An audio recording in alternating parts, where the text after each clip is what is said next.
Magandang araw po sa inyong lahat mga kabansa. Kayo po ay nasa Iparas kay Paras at ito po si Ado Paglinawan ng bumabati sa inyo, Secretary. Magandang hapon, paring Ado. Magandang hapon, magandang araw sa ating mga kababayan. Lalo na po yung kinalulungkot nating nangyayari, mga kababayan natin sa Kingdom of Jesus Christ na napinsala sa pangharas at pangbabastos ng gobyerno ni Marcos sa mga miyembro ng mga sekta na walang kamalay-malay, nilusob lamang at walang dala na search warrant at pinasok ang kanilang lugar. Nakakalungkot po ito mga kababayan at tayo po ay bumabati sa mga miyembro ng Kingdom of Jesus Christ. Kikiramay po kami. Kikiramay kami sa mga nangyayari po dyan sa inyo. At of course, magandang hapon naman, magandang araw sa ating buong sambayanang Pilipino. At paring Ado, naalala mo, kamakailan lamang nagkaroon ng balasahan sa shuffle sa Kamara de Senadores, upper house. The chamber of the ano man tawag ng chamber na yan? The chamber of The Senate. surprises. The chamber of surprises. Kasi kamakailan lang sinasabi ni Mitsubiri na he had the numbers. After 2-3 days wala na siyang numero at pinagyayabang ngayon itong si Isko.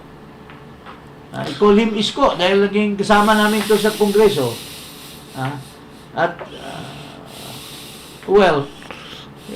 He wanted to become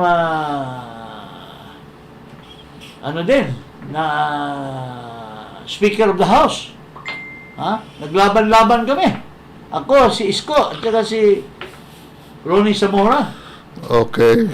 Hindi namin kaya si Divinesia, pero tinalo kami dahil may backup si Isko kay Erap Estrada.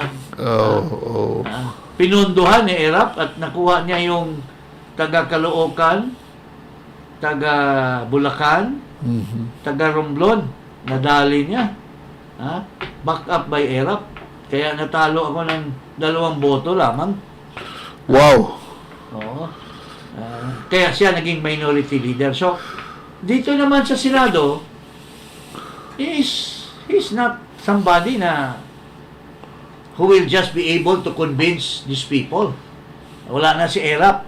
Now, who replaces Erap this time? As his backer.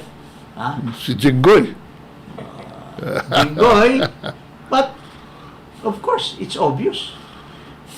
The girl from Ipanema and husband. Ito, pakinggan natin itong yabang nito ni Escudero na siya daw ang kumalap ng mga boto. Sinasabi ni Zubiri, how can that be? Nag-promise pa lang sila. So there must be somebody na over and above Zubiri na nagsabi, kay Escudero na kayo. Malaking budget para sa inyo dyan. Ito, pakinggan natin. Any objection? Hearing none. Same is approved. Inamin ni Senate President Francis Chis Escudero na siya mismo ang kumilos at nangampanya para mangalap ng suporta at mapatalsik sa pwesto si Senador Juan Miguel Zubiri. Ayon kay Escudero, siya ang nagpaikot ng resolusyon sa mga kapwa senador. Pero hindi na ito ipininisinta sa plenaryo bilang pagrespeto kay Zubiri at hindi na mauwi sa bangayan ang pagpapalit ng lider ng Senado. Ang pagpapalit ng Senate President is always arrived at through a gentlemanly conduct. I think 9 out of 10, except ng mga unang panahon, ang Senate President hindi tinatanggal, nagbibitiw. So hindi na kailangan ng anumang declaring vacant, ganon-ganon. Wala na ganon para para hindi naman seamless pero at least mapayapa at hindi magulo. Yan mga kababayan, sinasabi ni Escudero na siya daw ang kumalap ng mga boto. Pero sino ba yung nasa likod ni Escudero? Hindi ba yan ang bata-bata ni Mendoza sa PLLO, Presidential Legislative Presidential Legislative Liaison Office by the name of Bernie Sayo? Iyon ang kumuha ng boto para kay Escudero. Ang lumakad dyan, si Mendoza, upon the instruction of Malacanang. Mendoza and Escudero belongs to the Nationalist People's Coalition. So, ito si Bernie Sayo, kilala naman natin yan, kasi galing din tayo dyan sa PLLO, hindi mo na kailangan ipagyayabang. Huwag ka nang maging Pinocchio. Cheese, alam naman natin, we're not born yesterday na ikaw talaga ang tinulungan ng Malacanang para mautusan nila sa lahat ng gusto nila mapatupad dyan sa Senado. Yun ang totoo. Huwag mo nang sabihin na ikaw ang kumalap dahil we will never believe. The whole people of this country will never believe. Okay? So, paring Ado, ano masasabi mo tungkol dyan? Klaro-klaro, nandyan sa likod mo yung PLLO eh. Yun ang kumuha ng boto para sa iyo. At ano sabi ni Senator Nancy ito? Sinasabi ni Senator Nancy. Binay also wants to know why political parties supposedly ordered their senators to switch sides. Sa possible reason, but siguro maganda ding malaman bakit nagkaroon ng ganung utos yung partido. Diba? Parang hindi ko nga alam kung ano yung nangyari on their end and hindi rin naman sila nagsasabi. So, mahirap mag-speculate. Pero, one thing is confirmed, yung paa ni Senator Bong Revilla. Sabi ni Senator Nancy, was very, very candid about it. Paano naman nakumbinsi ni Escudero yung mga partido? When the Senate members belong to a certain party. Cynthia Villar commands 5, I think. Mayroon diyang 2 Villar. Nandyan si Cayetano, NP yan. Si 2 Cayetano at mayroon pang isa yatang member ng NP. Mayroon ding partido na NPC. Si Ilegalda, si Escudero, tapos Partidong Masang Pilipino. So, single-handedly, it cannot be said that Escudero is really the one na walang malaking tulong sa labas. Hindi pwede. Hindi pwede kung hindi siya tinulak ng Malacanang. At yan sabi ni Nancy na imposible na siya ang kumalap ng boto para sarili niya makuha yung Senate presidency. At ito po ay makikita natin dito sa Malacanang. Ito po ay tunay na alam mo sa talambuhay ng tao, pagka nagsinungaling ka, talagang babalikan ka ng katotohanan. At dito mo makikita kung gaano kakaliit lang na tao compare doon sa mga nagtulak sa iyo na maging Senate President ka. Ito, tingnan mo yung visual dito sa isang babae na yun talaga ang nagpagawa sa iyo na senador. Hindi yung asawa, kundi itong babae na ito. Kasi kitang-kita taga-hawak ka lang ng baso, ng alak. Ito, pakita natin.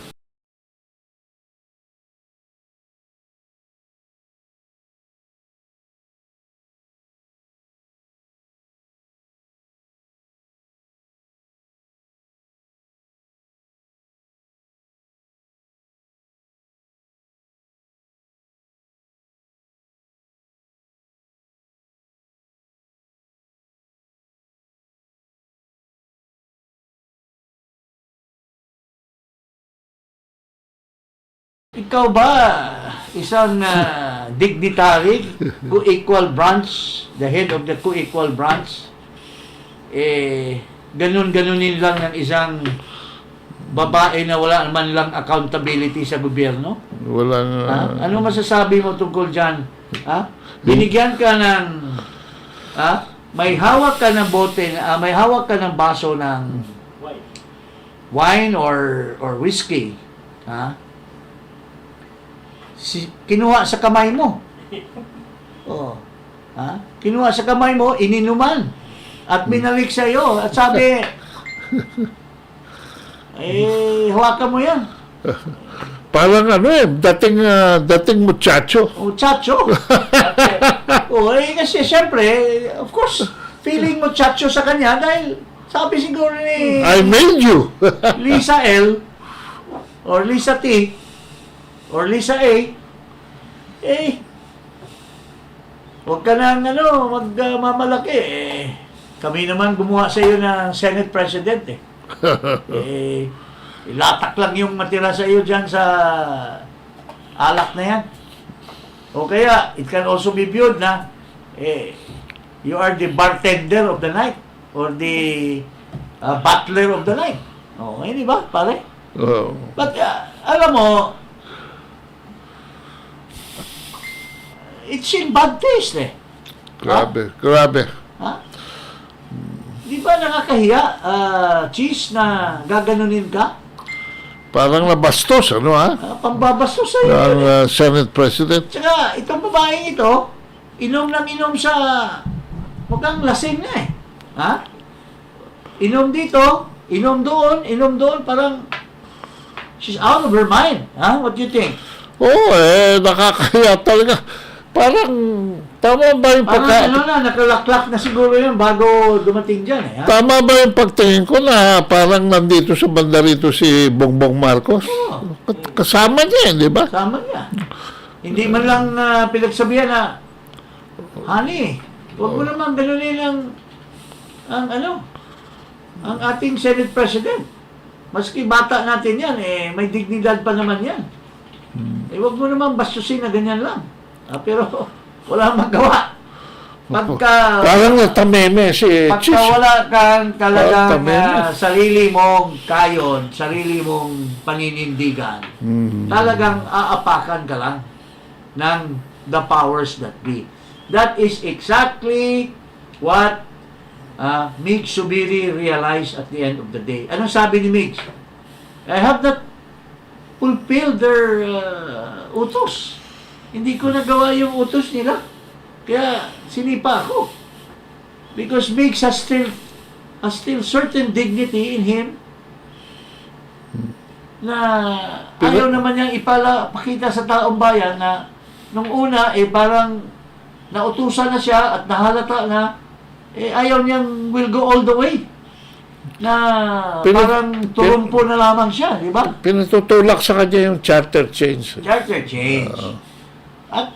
At what what broke the camel's back is really yung healing on doon sa drugs. Yun talaga. Yung kay Jonathan Moraes. Kasi there were pressures already.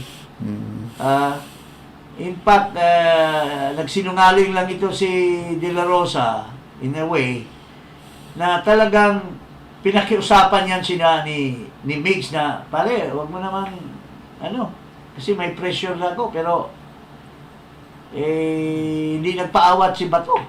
Pero at the end of the day, binastos din niya si Subiri. Iniwanan din niya. Made a pact with the devil. So, yun po ang dyan,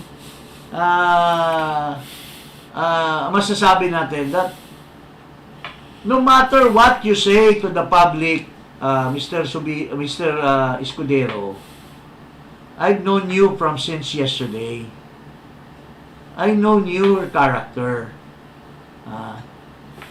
Hindi po pwede ipagkaila mo sa taong bayan na ikaw may poder na makalap mo yung mga kasama mo dyan sa Senate kung hindi ka tinulak ng Malacanang. Nandyan si Sayo, Not far behind is Mendoza, who were pushing the other senators to back you up. And that's the truth. And truth can never be hidden from anyone. Dito lang sa Malacanang, a very, very solemn event. I think that is the celebration of the Independence Day. Oo. Ha? Hindi, tsaka yung right. Tapos gaganunin ka. Oo. Nakakahiya. So, nakakahiya. Dala kang baso mo, inano sa sarili mo, ininom, tapos binalik sa'yo, parang, ano bang literal, ano nun, na kinuha, ininuman, tapos binalik. Dali. Parang baliwala siya. Baliwala ka. Wala akong respeto sa iyo. Dahil uto-uto ka lang namin. Akin ka. Akin ka. You belong to me. Belong to me. Yung Follow all our instructions. one day pa lang after palta si Subiri, may dinner na kagad sa Malacanang. Dinner na kaagad eh. Ano pa? Parang naka-prepare na eh. Sobra. Tapos sabihin, Spontaneous. That was daw planned. Hindi ba yun? Planned, if it was planned, bakit nandoon si Ligarda at nandoon si Juan? Si Gatchalian? Kakampi nila yan, that was spur of the moment. Nagtatawagan ng Malacanang. Courtesy of the PR of Malacanang, Public Relations Office of Malacanang. Yun ang totoo. So, yun po, mga kababayan. Now, siguro, on another topic, ito po ay nakakaawa ang ating bansa kung ang mga leaders na were elected independently by the people will now be the very people that will sell the people to these powers that be and dictate the fate of our country. And it is towards personal engrandizement or to perpetuate themselves to power, paring Ado. Kaya nabuljak si Mig Subiri dahil hindi niya matulak. Now, I dare this Escudero kung hindi ba yan matutulak yung charter change. Tingnan natin. That is, abangan ang susunod na kabanata. Okay? Itong tungkol sa bagoong na lipunan. Pare, ano masasabi mo dyan sa bagoong na lipunan? Parang talagang pinanindigan ni Marcos. Yung bagoong lipunan talagang gumagaya siya sa tatay niya. Yung ng tatay niya, bagong lipunan din, di ba? Ano itong kanyang bagong lipunan. Ito bagong Pilipinas.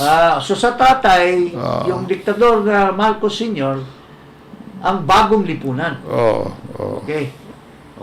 Dito ang bagoong Pilipinas. At ngayon, mayroon pang para talaga paninindigan na seryoso siya dito. Damn if you do, damn if you don't.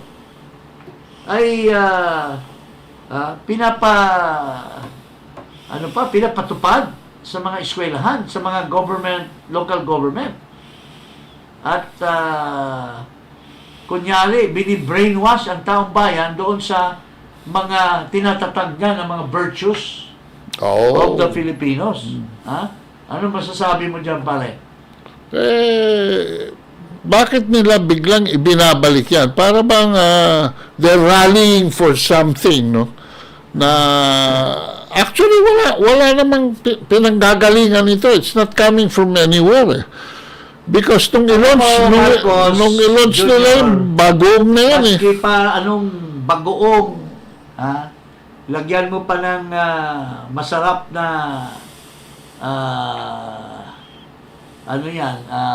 kamatis, masarap na suka, bagoong pa rin yan. Kung daldal lang ng daldal ang ginagawa. Alam mo, words are the ones that make people believe on something. Hindi yung daldalan dyan sa pakanta-kanta dyan sa flag ceremony, pakanta-kanta dyan sa pa-recite-recite dyan sa mga opisina. Ang tinitimbang ng taong bayan kung ano ba ang aksyon na ginagawa mo bilang leader ng bansa.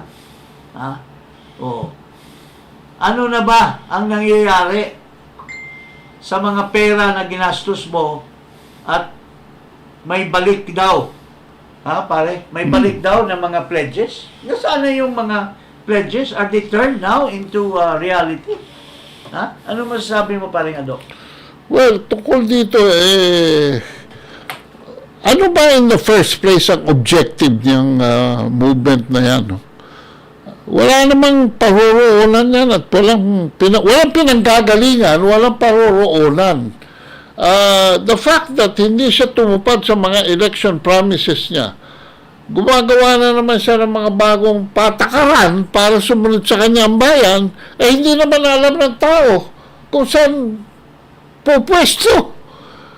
In fact, Mr. President, the people is separated from the presidency. Very wide po ang gap. At hinihintay ng taong bayan na ang atensyon nyo ay dalhin nyo sa taong bayan, sa kapakanan ng taong bayan, sa national interest ng taong bayan, sa kabuhayan, sa pang-araw-araw na pangangailangan ng taong bayan, pagkain, pasahe, kuryente.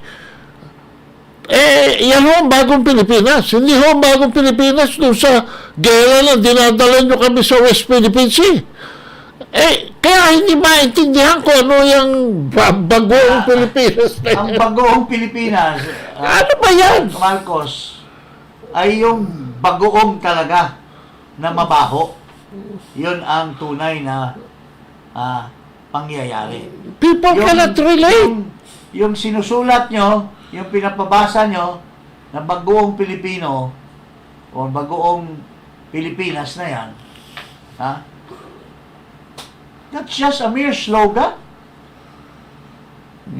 As long as the people who are reciting them, who are singing them, will never experience ease in their stomach.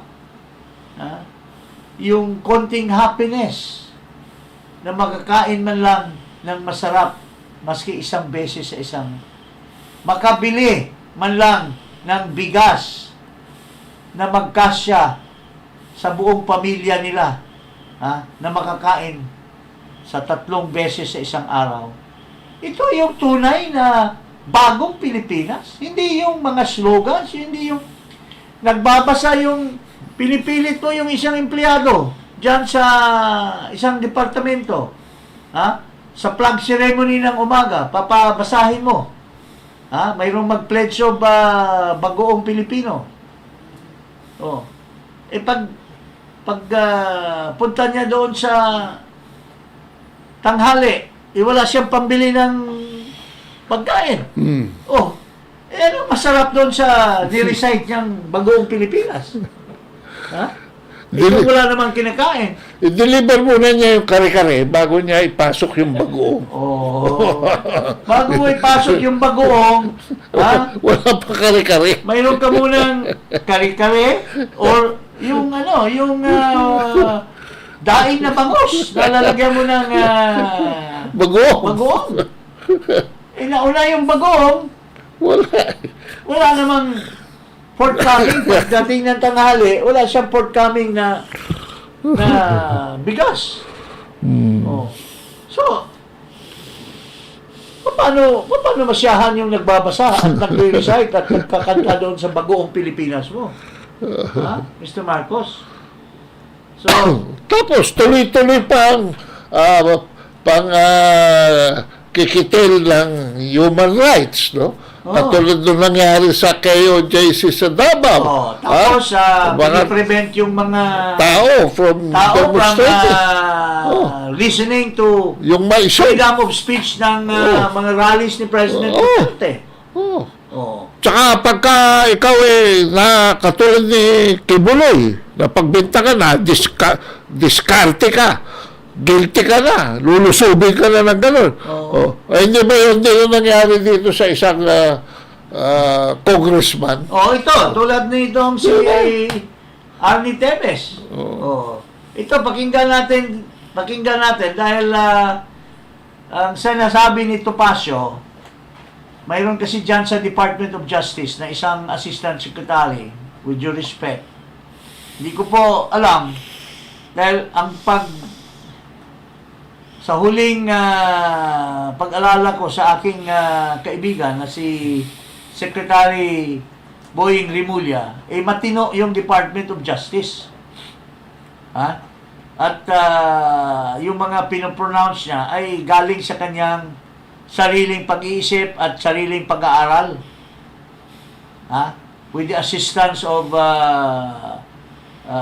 excellent officials, mga underlings niya. Pero it seems ngayon, nababahala ang taong bayan dahil nung una, na-discuss na natin, itong assistant secretary, a certain spokesman, hindi ko malaman kung talaga bang yung mga pronouncements nito ay galing ba sa wisdom ng ating butihing Secretary of the Department of Justice? O gawa-gawa lang nito para pumuporma lang?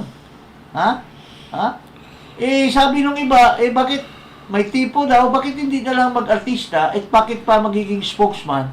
Yung kanyang mga dinadaldal ay parang hindi galing kay Secretary. Tulad nung sinasabi nila ni Pangulong Marcos na I have said for so many times that the government will not cooperate with the ICC, will not give them any assistance. Pero anong sinasabi nitong Clamano? Sir, we are briefing you because you might change your mind. Sinasabi, di ba? We are studying. Ano pinag-aaralan nyo? Binigyan na kayo ng order. Mayroon ng instruction na 100 times, hindi siya magbabago. Ngayon, biglang nagkaroon ng if. lulukuhin mo si Marcos. Anong tingin mo, tanga? He may be. But he's not that dumb as you are. Siguro. He may be dumb, but he is not as dumb as you are, Mr. Clamano. Baka binigyan ng order, pero hindi dapat yan ang statement mo sa public. Protect your president! Tapos ngayon, sabi ni Attorney Topacio, nagbigay na naman daw ng statement na si Arlie Teves ay na naman daw na-issuehan na ng extradition order from the court. Ito, pakinggan natin para maliwanag ang sinasabi ni Attorney Topacio. What really happened? Actually, I would like to take exception to the statements of the DOJ that what I said was misleading because they weren't here. They don't have a copy of the decision of the highest court of Timor-Leste. And it says very clearly that the preventive suspension was held to be illegal because our government screwed up its extradition request. Sabi ko nga, isang malaking kamoting kahoy na may ulalo yung nangyari because the court pointed out two fatal defects One, they did not transmit it through the regular diplomatic channels. Instead, they very casually emailed it. Number two, they went beyond the reglementary 40-day period within which to file a request for extradition. Now, the DOJ is saying so many things to cover up for the shortcomings of the Philippine government, but it was plain and simple. Incompetence on the part of the Philippine government. That's why Mr. Teves was ordered released by the Timor-Leste court.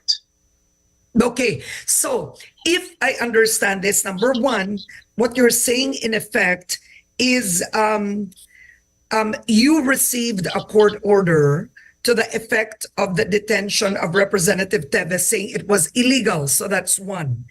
And was he really released for 37 minutes? Yes, it was released. Well, I wasn't timing it, but I was there. Actually, nakachamba lang po itong gobyernong ito. Swerte lang itong gobyernong ito. It was not skill. It was sheer luck.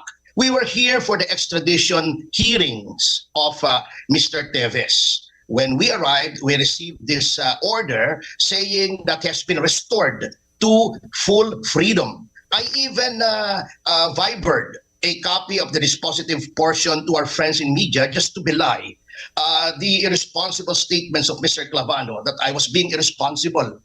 Hindi naman po ako ang nagsabing that Mr. Teves was being protected by warlords, which was not true. Hindi naman ako nagsabi na babalik na si Mr. Teves, which was not true. DOJ naman po nagsasabi noon. So who's irresponsible here? I have the decision. Actually, the decision is do you have the decision? Can you show? I have the decision, but it's in Portuguese. I'm working on the translation now because yesterday I was in court the whole day from 10 to 12 noon, and then from 2 to 6 p.m. I was testifying. But after that, I met with the Timor-Leste lawyers, the CRA law office, and I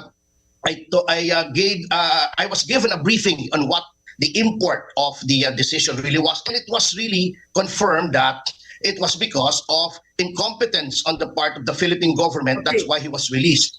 However, attorney. Okay, now let's stick first to the facts. So the fact is, number one, you got a court order that essentially is releasing Teves because the detention was illegal, correct? That's the first. Yes, very clear in the decision. All right, so that was a court order, you had it. So physically, Teves was released from the detention area he was in. Is that correct? Opo, nilabas po siya. I have videos. That was Becora prison. Okay, so nilabas siya. Then this supposedly 37 minutes of freedom, what happened after? Was Teves re-arrested? Kasi kung nilabas na siya, bakit pa kayo may hearing? May hearing po because that hearing has been scheduled long before. That's why we are here now. And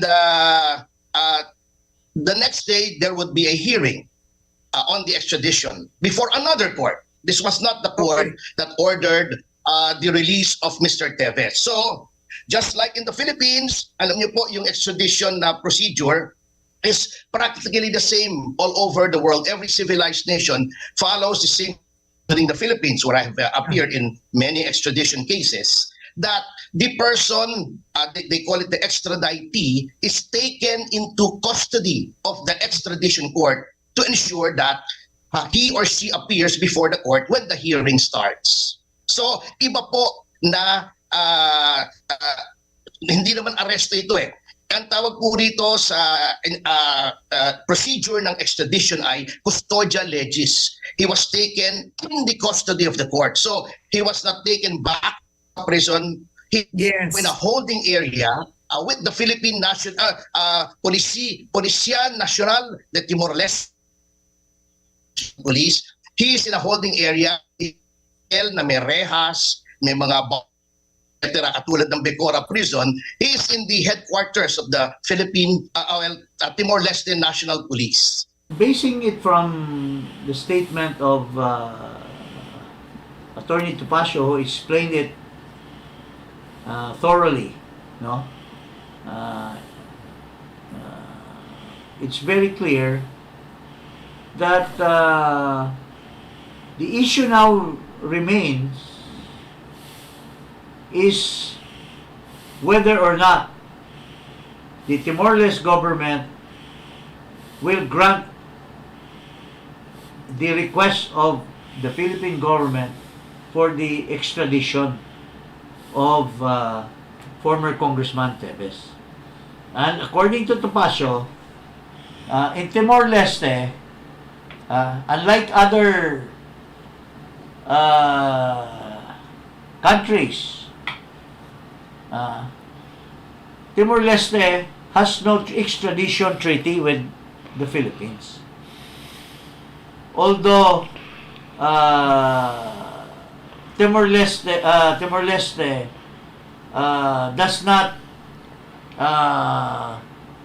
prohibit the government to file an extradition in spite of the fact that there's no extradition treaty.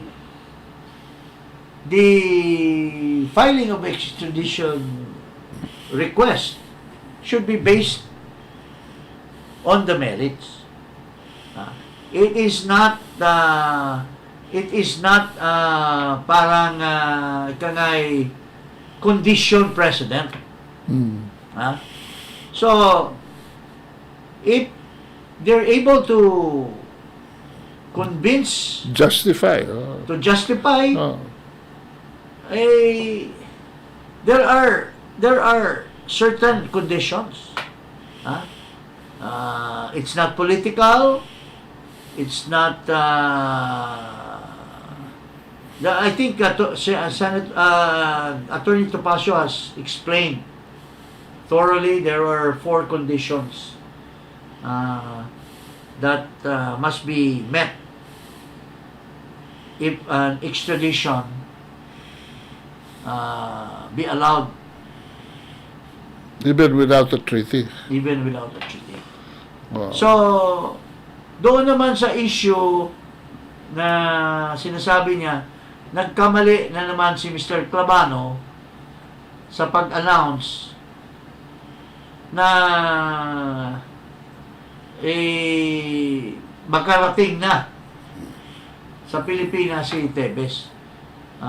On the contrary, the Supreme Court of Timor-Leste has released Mr. Tevez on the issue of preventive suspension because of what Topacio has narrated na parang pitfalls ng Department of Justice.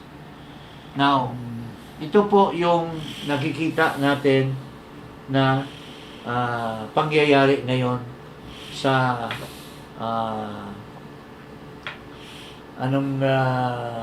tawag nito, sa buhay ni Mr. Arnolfo Tevez Jr., former congressman. Okay. So, yun lang po. At Para bang kini-clarify dito, hindi siya na re-arrest. Siya ay pinakawalan at sa kadahilanan lamang na may scheduled hearing, nilagay lang muna siya sa custodial. Yung una nilang kaso ay tungkol sa kailangan ano siya kasi may preventive suspension. Kailangan dalhin siya sa... Correct. But that did not materialize because of the pitfalls of the Philippine government to comply with the requirements for him to be brought to the Philippines. That's why the only ground now that would compel, in other words, walang batas na nilabag si Tevez na batas ng Timor-Leste. Kaya hindi siya pwedeng ikulong. Hindi siya kulong. At ang nangyari dito, ang tatapusin na lamang is the issue of whether or not under exceptional it becomes an immigration issue. Yun na lang, wala na.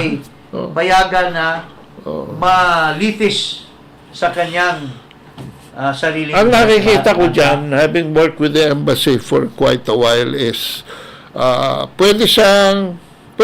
posible rin na ibigay siya rin sa extradition under that extradition, no? Pwede rin naman na bigyan si Mr. Tebes ng legality na magstay sa Timor-Leste. Or, ang third possibility dyan is to self-deport himself. So, wala ho talagang malinaw on the part of the Philippine government tungkol sa extradition at saka tunayan na si Tebes ay ibabalik na rito. Kasi yun ang pinalalabas. The only thing now, yun ang pinalalabas ng DOJ. we read the exact pronouncements of Attorney Topacio in his interview is that the Philippine government should be able to convince the Timor-Leste government that there is a ground as exception for Tebes to be extradited. Because the general rule is that there is no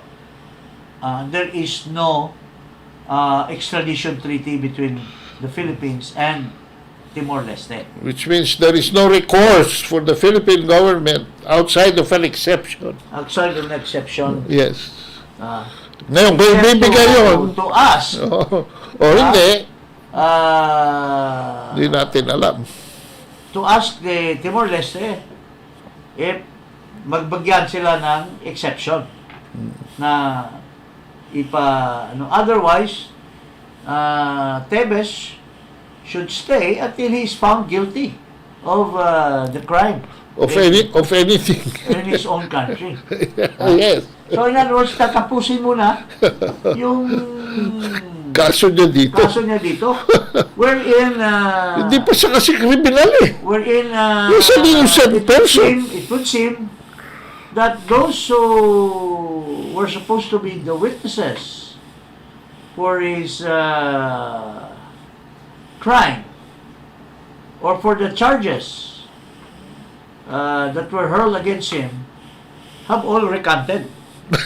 So, Naloko na. yun ang Although, well, we cannot just Speculate yan. set aside.